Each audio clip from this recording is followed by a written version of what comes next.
I think that my true situation came to me then, in the next 40 minutes as I was scribbling away. Fiercely concentrated on hearing and on making out the words, for you can't really hear if you don't get the words. It all just turns into gibberish. Pious souls often imagine that being a priest automatically puts you miles ahead of everyone on the wisdom track. Listening to B, I realized that I'm not an inch ahead of anyone on that track. I'm in the dark. I'm at the beginning. For all intents and purposes, I'm still 19. At one point, my hand wavered and I said to myself, I don't need to take this down. All I have to do is listen. But I was sufficiently doubtful that I kept going. I'm glad I did now, of course. At the time, I felt like a man at the wheel of a sinking ship, purposeless, since any ship can find its way to the bottom. After half an hour, I also felt like a losing boxer in the 8th or ninth round of a 10-rounder. I'd been hit everywhere it's legal to be hit, every square inch. The sentences came at me like punches, and I read them and took them in like punches. Oh yes, there's another one to the kidney. I remember one like that in round 3. Oh yes, and there's one of the biceps. That's not supposed to hurt, but god damn it, it does. And here comes one I was sure was going over my shoulder, but instead it caught me right on the ear. When it was over, I staggered outside with everyone else and planted myself across the street, assuming B would make his appearance in a few minutes. This gave me some time to think, and here's what I thought.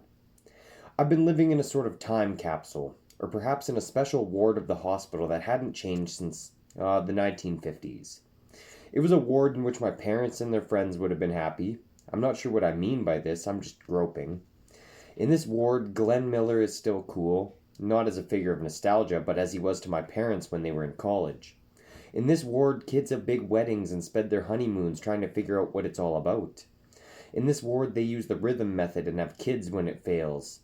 In this ward, there are no crack babies, no lunatic cults, no terrorists. In this ward, if someone had happened to tune in a radio station carrying B's talk, he would have dialed up something else, something relevant to life in the ward.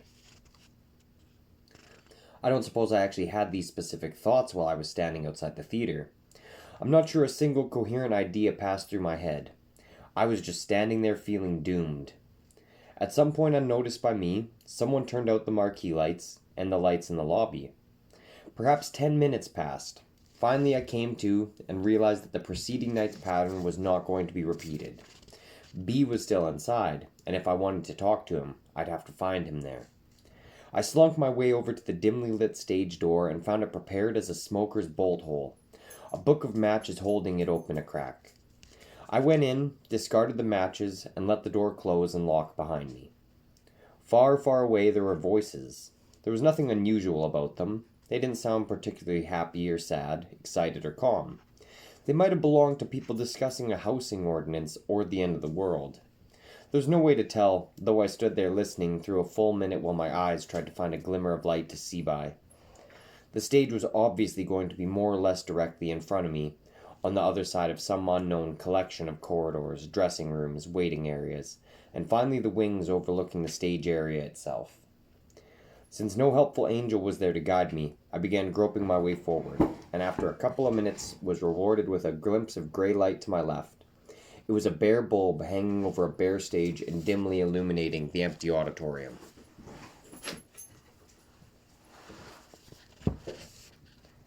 Into the underworld. The mutter of voices was as distant as ever. I followed it backstage to the well of a circular iron staircase and descended into the darkness.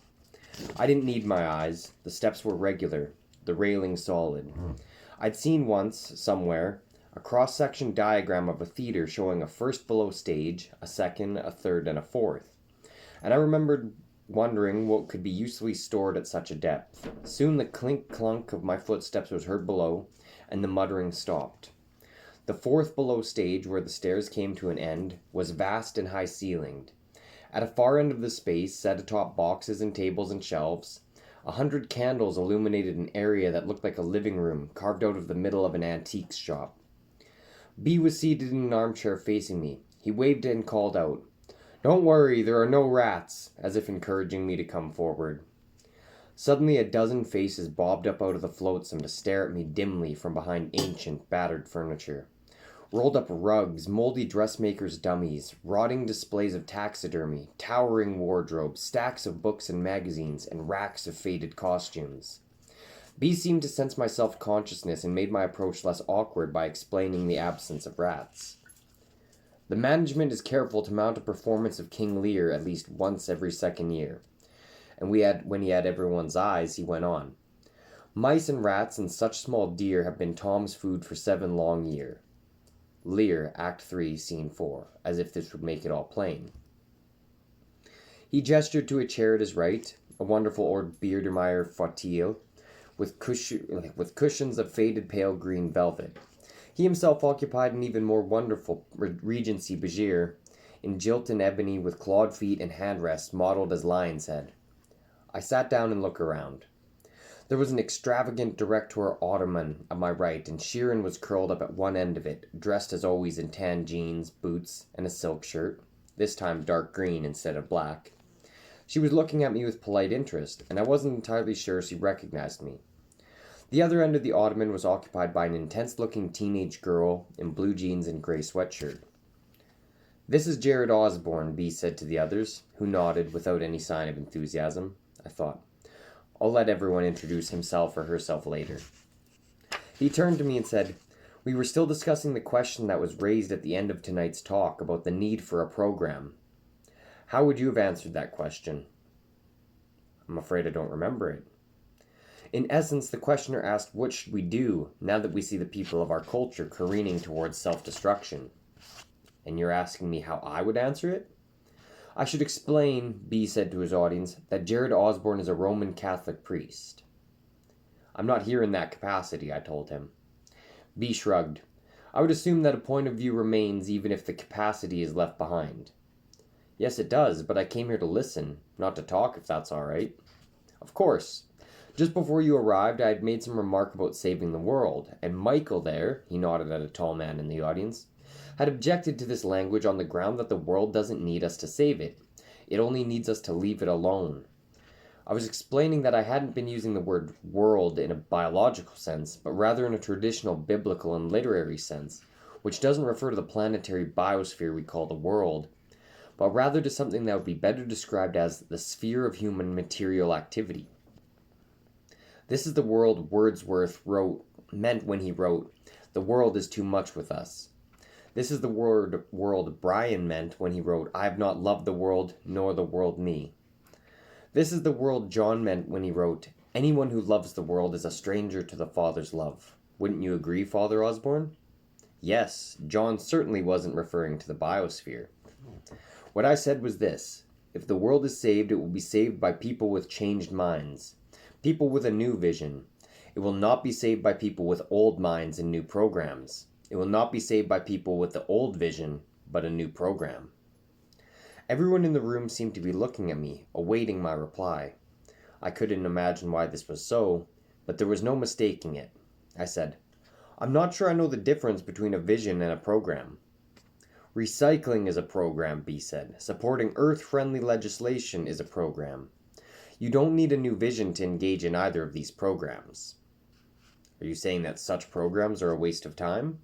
"Not at all, though they do tend to give people a false sense of progress and hope. Programs are initiated in order to counter or defeat vision." "Give me an example of what you mean by vision." "Vision in our culture supports isolation, for example. It supports a separate home for every family. It supports locks on the doors. It powerfully supports staying isolated behind your locked doors and viewing the world electronically. Since this is the case, no programs are needed to encourage people to stay home and watch television. On the other hand, if you want to get people to turn off their television sets and leave their homes, that's when you need a program." "I see. I think. Isolation is supported by vision, so it takes care of itself, but community building isn't, so it has to be supported by programs. Programs invariably run counter to vision, and so have to be thrust on people, have to be sold to people. For example, if you want people to live simply, reduce consumption, reuse, and recycle. You must create programs that encourage such behaviors, but if you want them to consume a lot and waste a lot, you don't need to create programs of encouragement because these behaviors are supported by our cultural vision." "Yes, I see." Vision is the flowing river. Programs are sticks set in the riverbed to impede the flow. What I'm saying is that the world will not be saved by people with programs. If the world is saved, it will be saved because the people living in it have a new vision. In other words, people with a new vision will have new programs. No, that's not what I'm saying. I repeat, vision doesn't need programs. Vision is the flowing river. The Industrial Revolution was a flowing river. It needed no programs to get it going or to keep it going. But it wasn't always flowing. Exactly. It wasn't a river in the 2nd century or the 8th or the 13th. There was no sign of the river in those centuries, but one after another tiny springs bubbled up and began to flow together. Decade after decade, century after century, in the 15th century it was a trickle. In the 16th it became a brook. In the 17th it became a stream. In the 18th it became a river. In the 19th it became a torrent. In the 20th it became a world-engulfing flood. And through all this time, not a single program was needed to further its progress. It was awakened and sustained and enhanced entirely by vision. I understand. It's a sign of our cultural collapse that supporting our vision has come to be seen as wicked, while undermining that vision has come to be seen as noble. For example, children in school are never encouraged to want the material rewards of success. Success is something to be sought for its own sake, certainly not for the wealth it might bring. Business leaders might be offered as role models because of their creativity and their contributions to society. But they would never be offered as role models because they have luxurious homes, exotic cars, and servants to attend to every need. In the world of our children's textbooks, an admirable person would never do anything just for money. Yes, I suppose that's true. The people of our culture are tremendous bullet biters. For those of you who are unfamiliar with this idiom, biting the bullet supposedly helps one tolerate pain. One first tries to avoid the pain, but if the pain absolutely must be borne, then one must bite the bullet. For most who write and think about our future, it's a foregone conclusion that we're all going to have to bite the bullet very hard in order to survive. It doesn't occur to these thinkers and writers that it would be far less painful to start fresh. As they view it, our task is to grit our teeth and cling faithfully to the vision that is destroying us. As they see it, our doom is to go on indefinitely hammering ourselves in the head with one hand, while using the other to dispense aspirin tablets for the pain. I asked, is it so easy to change a cultural vision? The relevant measures are not ease and difficulty. The relevant measures are readiness and unreadiness. If the time isn't right for a new idea, no power on earth can make it catch on. But if the time is right, it will sweep the world like wildfire. The people of Rome were ready to hear what St. Paul had to say to them. If they hadn't been, he would have disappeared without a trace, and his name would be unknown to us. Christianity didn't exactly catch on like wildfire. Considering the rate at which it was possible to spread new ideas in those days, without printing presses, radio, or television, it caught on like wildfire. Yes, I suppose it did. The point I want to make here is that I have no idea what people with changed minds will do. Paul was in the same condition as he traveled the empire, changing minds in the middle of the 1st century. He couldn't possibly have predicted the institutional development of the papacy or the shape of Christian society in feudal Europe. By contrast, the early science fiction writer Jules Verne could make a century's worth of excellent predictions because nothing changed between his time and ours in terms of vision. If people in the coming century have a new vision, then they'll do what is completely unpredictable by us. Indeed, if this were not the case, if their actions were predictable by us, then this would prove that they didn't have a new vision after all, that their vision and ours were essentially the same. I said, it seems to me that you do, however, have a program. You mean to change minds. Would you say that Paul had a program? No, not really. I'd say he had an objective or an intention. I'd say the same for me. Program isn't the right word for what I'm doing, though I know it's the word I used in answering that woman's question tonight. You almost make it sound as though people should refrain from action of any kind. Doesn't any course of action eventually become a program? This misses the point. Programs aren't forbidden. What's important to understand is the difference between vision and programs. Programs are inherently reactionary. This doesn't make them bad, it just makes them reactionary, meaning that they always follow, never lead, because they only react to something else. Programs are like first aid. This doesn't make them bad, it just makes them provisional and temporary. Programs are invariable responses to something bad, which means they must wait for bad things to happen. Again, this doesn't make them wicked, it just forever makes them play catch-up. By contrast, vision doesn't wait for something bad to happen, it pursues something desirable. Vision doesn't oppose, it proposes. It doesn't stave off defeat, it opens the way to success. In our culture at the present moment, the flow of the river is towards catastrophe, and our programs are sticks set in the riverbed to impede its flow.